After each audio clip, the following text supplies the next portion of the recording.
While I was burying my mother, my husband painted our house neon pink and said, "You'll get used to it." Can you imagine returning home from your mother's funeral after the absolute worst week of your life, only to find your entire house had been painted the color of a flamingo having a meltdown? Not just any pink, an aggressive, eye-searing neon pink. And your husband, the man who couldn't even bother to come to the funeral because someone needed to watch our dog, was sitting on the couch playing video games as if everything was perfectly normal. My blood ran cold, but my brain just broke. It had been 7 days of pure, agonizing grief.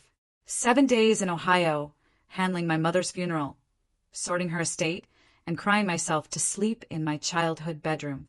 Kevin, my husband of 7 years, had pleaded off citing our dog. A dog, mind you, that he mostly ignored. I'd driven 16 hours straight, and as I pulled into my neighborhood, I honestly thought I'd taken a wrong turn. But there it was. Our mailbox, our house number, Kevin's truck in the driveway. And then the house. It was a nightmare. Our beautiful, calming sage green home, a color we'd picked together 3 years ago, was now this blinding, obnoxious shade of hot pink. Not a subtle blush, not a dusty rose. This was the kind of pink that screamed. I sat in my car for a full minute, frozen, my exhausted brain utterly failing to comprehend what my eyes were seeing. I stumbled inside, the smell of fresh paint clinging to me like a bad omen. Kevin was on the couch, headphones on, shooting zombies. Like nothing was wrong. I stood there, still in my dirty travel clothes, the small box containing my mother's ashes still in the car. What happened to our house? My voice was flat, devoid of emotion, too tired for a real question. He paused his game, looked at me with an annoyingly smug grin. "Surprise," he said, like he bought me flowers. "I painted it." He paused, then corrected himself with an almost theatrical flourish. "Flamingo. Actually, the color is called Flamingo Dream."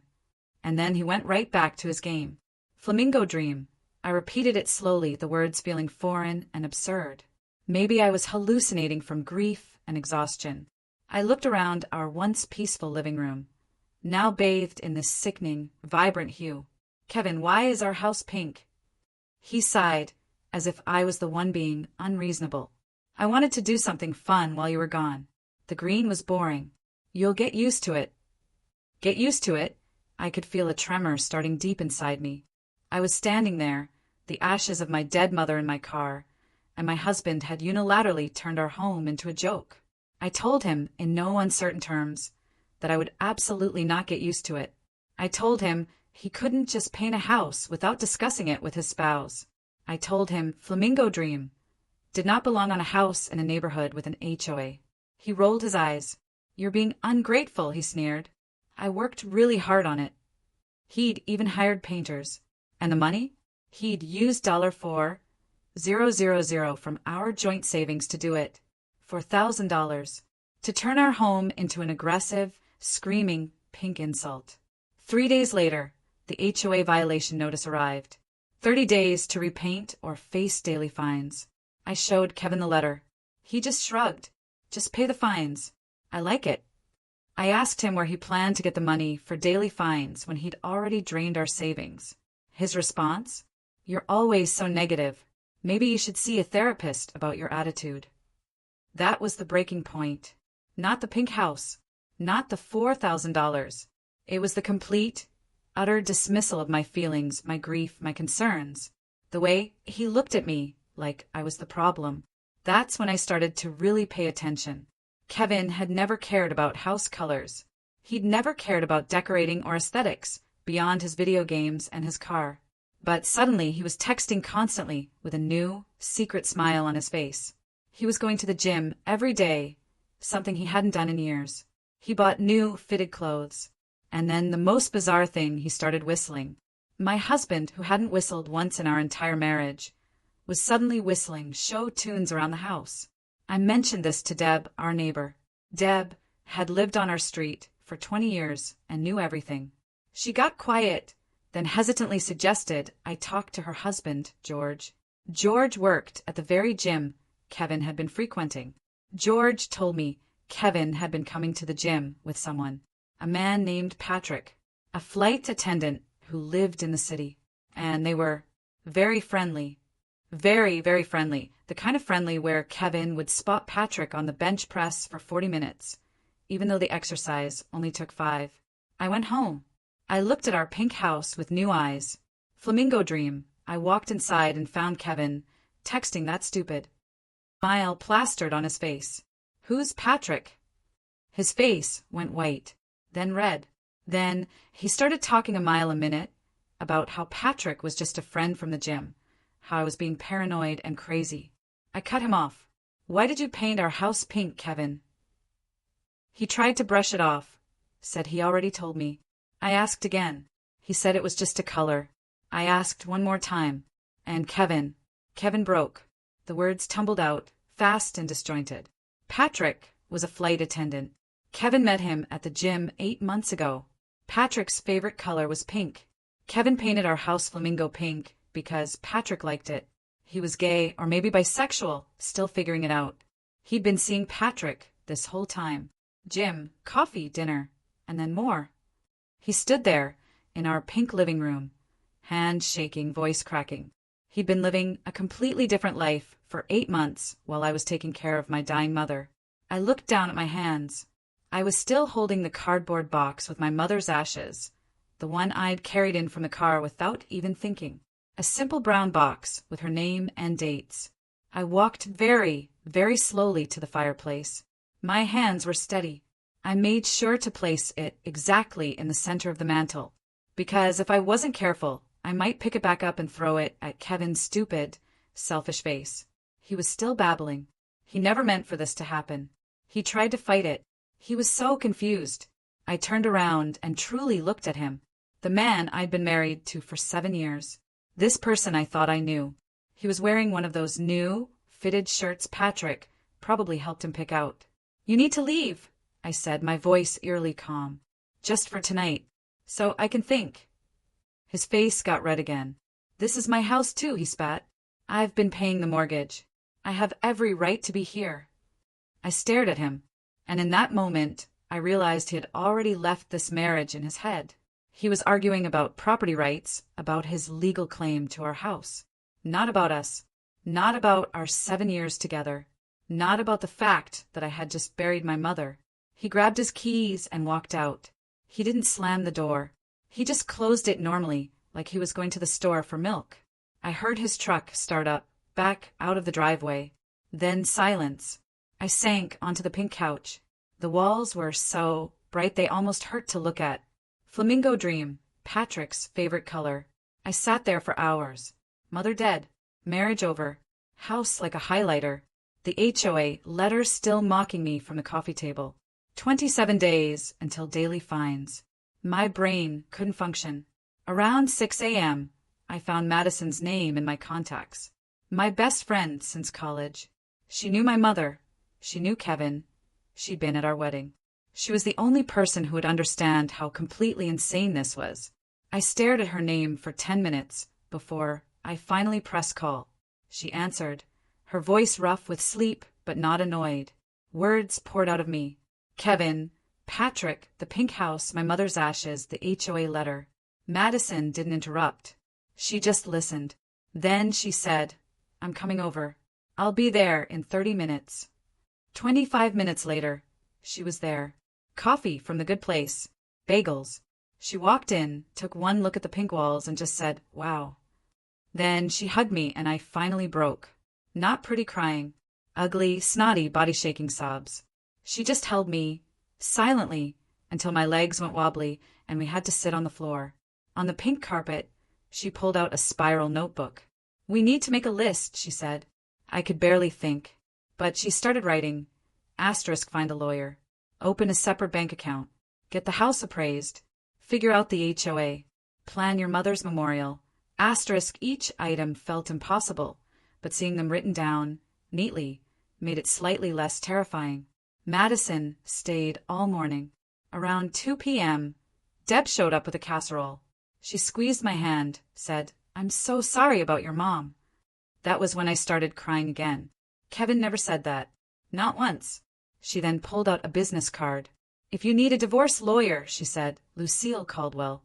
She's handled 3 divorces on our street alone. Deb knew. George had told her. Small towns. Later, Madison sat with me as I logged into our joint bank account. I hadn't looked at statements in months, too busy with Mom. The last 8 months of charges flashed on the screen. Restaurants I didn't recognize in the city. A premium gym membership. Clothes Kevin had never worn before. A florist. A jewelry store. Thousands of dollars. He'd been spending our money on Patrick for 8 months while I was watching my mother die. Madison put her hand on my shoulder, suggesting we close the laptop. But I kept scrolling. And then I saw it. Kevin bought flowers on Valentine's Day. We'd stayed home that night, ordered pizza. He said he was too tired to go out. The flowers weren't for me. The next day, Kevin came back. He walked in like nothing had changed, went straight for the bedroom. I followed, watching him pull clothes from the dresser. He was annoyed, like I was being difficult. I've been miserable for years, he said, as if it was a revelation for me. I finally figured myself out. You should be happy for me. Happy. My mother had been dead for 10 days. Our house was pink. Our savings account was empty. And Kevin thought I should be happy that he'd figured out he was gay by having an 8-month affair. I told him he needed to find somewhere else to stay. Not just for one night. He responded casually, Patrick's apartment is only 1 bedroom, so that won't work. And in that moment, I understood. Kevin had been living in a completely different reality. A reality where I knew about Patrick. Where this was all fine. Where we'd just work this out like adults, and he could keep both his marriage and his boyfriend. Get out, I said. He grabbed his duffel bag and left. This time he slammed the door. The next morning, I called Lucille Caldwell. Her office was in a downtown building, small but organized. Lucille, sharp and calm, listened without interrupting as I jumbled through the story. My mother dying, the pink house, Patrick, the savings account. When I finished, she looked at me, her gaze steady. This is emotional abuse, she said simply. What your husband did constitutes abandonment, even though you were living together. His public denial of your marriage actually helps your case. She then laid out the cold, hard facts. Kevin draining your joint savings for an unauthorized home modification actually helps your case. It shows financial irresponsibility and unilateral decision-making. The HOA violation also worked in my favor. For the first time in months, someone believed me. Someone understood this was wrong. Then she hit me with the next financial blow. A flamingo pink house in an HOA neighborhood is going to appraise lower than your sage green house would have. She looked at me gravely. Kevin screwed you over financially in multiple ways. Not just by spending the savings, but by tanking the house value. I did the math in my head. For $1,000 to paint it pink, probably $6,000 to fix it, plus the value lost. Thousands of dollars. Kevin's midlife crisis was going to cost me thousands I didn't have. The second HOA notice arrived. This one wasn't polite. 3 weeks until daily fines. $50 a day. I forwarded it to Kevin. No response. Gregory, the appraiser, showed up on Thursday. He pulled up, took one look at the house and started to laugh. He caught himself when he saw me, his face turning bright red. He apologized 3 times. He said he'd thought it was a joke listing. I told him it wasn't a joke. I told him my husband had painted it while I was burying my mother. His face changed. He stopped smiling. He spent an hour measuring, taking photos. Then, at my kitchen table, he showed me the numbers. We'd lost $15,000 in value, just from the color and the HOA violation. $15,000. I felt sick. Gregory said pink houses were hard to sell in traditional neighborhoods. I called Kevin. He sounded annoyed. I told him about the $15,000 loss. He was quiet for 2 seconds. Then he said, Gregory doesn't know what he's talking about. Pink is having a moment in design. Pink was having a moment. My husband had cost us $15,000 because Pink was having a moment. I hung up on him. My hands were shaking. I immediately texted Lucille. Start divorce paperwork. She replied, thumbs up emoji. 2 weeks later, the mediation. Kevin showed up late, wearing new, fitted clothes I'd never seen. Styled hair. He was dressing for Patrick now. Maybe he'd never really dressed for me at all. Lucille started with the settlement terms. Kevin interrupted her 3 times in 5 minutes. It was a war. He started defensive, saying he wanted something fun, something that wasn't boring like everything else in our marriage. Then anger. I was vindictive and unreasonable. Then tears. Actual tears, saying he never meant to hurt me. But he wouldn't take responsibility for the timing. Wouldn't acknowledge that painting the house while I buried my mother was cruel. Wouldn't admit that using our savings without asking was theft. Lucille called the first break after 40 minutes because I was shaking with rage. I went to the bathroom, splashed cold water on my face. We went back in. Kevin cried more, said he was confused and scared, and figuring out who he really was. I snapped. You can figure yourself out without stealing from me. Another break. I started yelling about the pink house. Lucille physically stood up and called time again. We finally reached a temporary agreement around 6 p.m. Kevin would stay with Patrick. I would stay in the house. We'd split the repainting cost 50/50ths. It wasn't fair. Lucille said fair wasn't possible anymore. Functional was the goal. The next day, Madison arrived with paint sample cards. Hundreds of tiny squares. We should pick something completely different, she said. Something that feels like yours. I kept coming back to a soft gray blue. Calm. Peaceful. Nothing like the aggressive pink. Nothing like the sage green Kevin and I had chosen. The painters could start in 2 weeks. Repainting felt like taking the house back, making it mine. Kevin's mother, Violet, called. That Friday. She lived 2 states away and we'd never been close. But she called, saying she'd heard about the separation. She apologized. For the timing. For the house. For Kevin being so selfish. I always worried Kevin was too focused on himself, she said, but I hoped marriage would help him grow up. Guess that didn't work out. We talked for an hour. I cried again, realizing I was losing his family too. Divorce is between you and Kevin, she said, not you and me. Dr. Sato, my grief counselor, helped me untangle the mess. Grief and betrayal are different types of pain, she explained. Your mother's death was a loss you couldn't control. Kevin's choices were a different kind of loss, actively caused by someone. The pink house, she explained, wasn't just about Kevin's affair. It was about his complete disregard for my input, my consent. He made a major decision about our shared home without asking. He spent our joint savings without discussing it. He created an HOA violation I had to deal with. The house, she said, represented Kevin's selfishness in a way the affair didn't. That clicked something in my brain. I'd been feeling guilty for being angrier about paint than Patrick. But she was right. The pink house was Kevin showing me exactly how little my opinions mattered to him. 3 weeks after it started, the repainting finished. I came home from work, and the house looked calm and beautiful in soft gray blue. Not flamingo pink. Not sage green. This was mine. Isla from the HOA came by, verified compliance, and then almost conspiratorially mentioned she'd been through a divorce 5 years ago too. The first year is terrible, she said, but it gets easier. Kevin's lawyer sent a revised settlement offer. He would buy out my half of the house at the pre-pink valuation, and I would keep my full retirement account. It wasn't perfect, but it was closer to fair. I spent the next week with Madison, spreadsheets spread across my kitchen table, trying to figure out if I could afford the mortgage alone. It was possible but risky. One major expense could wipe me out. Madison suggested waiting to decide.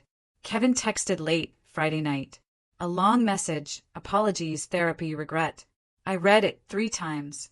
I was tired of his apologies that never came with actual change behavior or real accountability. Sorry didn't repaint the house. Sorry didn't give me back the savings he spent. Sorry didn't make my mother less dead or my marriage less over. I deleted the text. The divorce papers sat on Lucille's desk. 3 neat stacks. 1 for me, 1 for Kevin, 1 for the court. I picked up the pen. My hand started shaking. 7 years of marriage, coming down to this moment. Shared breakfasts, joint tax returns, arguments about whose turn it was to take out the trash. I signed my name. It looked wrong. Too permanent. My hand shook the entire time, but I didn't stop. Kevin would sign his copies separately. The weirdest part? Feeling relief instead of sadness. The box with my mother's ashes had been sitting on my closet shelf for 2 months. Now the Kevin chaos was gone. I called my aunt and uncle. We went to my mother's favorite beach. The ocean made all my problems feel small, just as she'd always said. We stood at the edge of the waves. My aunt said a prayer. My uncle told a funny story. I poured the ashes into the water, watched them spread out with the tide. This was the grief I should have had from the beginning. Clean, simple, just about missing her. Back home, I looked at the house with different eyes. It was mine now, not ours, just mine. I moved furniture, the couch to a different wall. The coffee table rotated. The bookshelf Kevin hated now in the living room. Madison and I bought paint for the bedroom, soft lavender. Kevin would have hated all of it, which made me like it even more. Deb, my neighbor, showed up with another casserole. She stood in my kitchen, taking in the rearranged furniture, the paint samples. "I'm proud of how you handled everything," she said. "A lot of women would have let the anger eat them alive, but you stayed focused on practical solutions." Apparently, the whole neighborhood was talking and most were on my side. Kevin texted on Saturday. He was coming to get his remaining stuff. He arrived in a rental truck, meaning he was taking more than I expected. We were awkwardly polite. He came in to grab his tools from under the sink. "Patrick and I are getting an apartment together in the city," he said casually. 2 bedrooms, a balcony. Move-in date next month. And I realized he'd already moved on to his new life. While I was still processing the end of our old one, he was planning furniture arrangements and kitchen setups with Patrick. He carried the last box to his truck. He came back inside. I was standing by the counter, he by the door. That weird moment. I asked him, "Did you ever actually love me? Or was our whole marriage you trying to be someone you weren't?" He looked at the floor. "I did love you," he said finally, "but not in the right way, like a best friend or a sister. I was trying to be straight because that's what I thought I was supposed to be, and you got caught in the middle of my confusion." It was honest and completely unsatisfying. What was I supposed to do with that? He apologized again. I nodded. He left. I watched his truck pull away. I'd probably never see him again after the divorce was final. The house felt peaceful, free. The gray-blue paint, the lavender bedroom, the rearranged furniture. My space, not ours. I could put things wherever I wanted. Eat dinner whenever. Watch shows he would have complained about. It was lonely, but it was also free in a way I hadn't felt in years. The divorce became final on a random Tuesday in March. An email. Done. Madison took me to a bar downtown. It didn't feel celebratory, just quietly sad and relieved. The buyout check arrived the next week. Half to savings, half to legal fees. Having my own money, that Kevin couldn't touch, felt powerful. My boss called me in. I braced for bad news. Instead, she promoted me to senior project manager, a $12,000 raise. Apparently, my work was better because I wasn't wasting mental energy on Kevin's chaos. And then Isla from the HOA asked if I'd be interested in joining the board. I did. It felt grounding. Thanksgiving. I hosted. Madison, Deb, George, my aunt and uncle. My mother's good dishes. The house was full, warm, alive. My uncle made a toast. "Your mother would be so proud," he said. "She always worried you were too nice. But you stood up for yourself. You built a good life." I cried in the bathroom, missing her. But when I came back, the conversation moved on. And I realized I was sad, yes, but also incredibly grateful. I started planning a trip to Europe with Madison. My mother always wanted to go to Paris and Rome. Now I could honor her dreams. Looking forward to something joyful instead of just surviving each day felt like a profound shift. Kevin texted on what would have been our 8th anniversary. A long apology. Therapy. Regret. I read it. I appreciated the apology. I didn't offer forgiveness. I wasn't there yet. Maybe I never would be. I put my phone down and looked around my gray-blue house. Kevin was becoming someone from my past, not someone taking up space in my present. That felt like progress. For months after the divorce, I woke up and realized I hadn't thought about Kevin once the day before. Not while making coffee or driving to work or eating dinner. My grief counselor said that was real progress. That evening, I clicked book on flights to Paris. My house needed new gutters. I called a contractor. Didn't ask anyone's opinion. Didn't worry about joint decisions. I just said yes. Making choices alone still felt strange. But it was freeing. It was mine. I sat on my front porch one Saturday morning, coffee in hand, looking at my house. The paint looked calm and peaceful. Not a flamingo nightmare. I realized sitting there that I was okay. Not happy, not completely healed, but genuinely okay, in a way that felt earned and real. My mother was still gone. My marriage still ended. This year was still one of the worst of my life. But I was here. My house was mine. And I was building something new from everything that broke. What would you have done when you first saw that pink house? And have you ever had someone try to erase you from their life like Kevin tried to erase me? I really want to hear your thoughts in the comments below.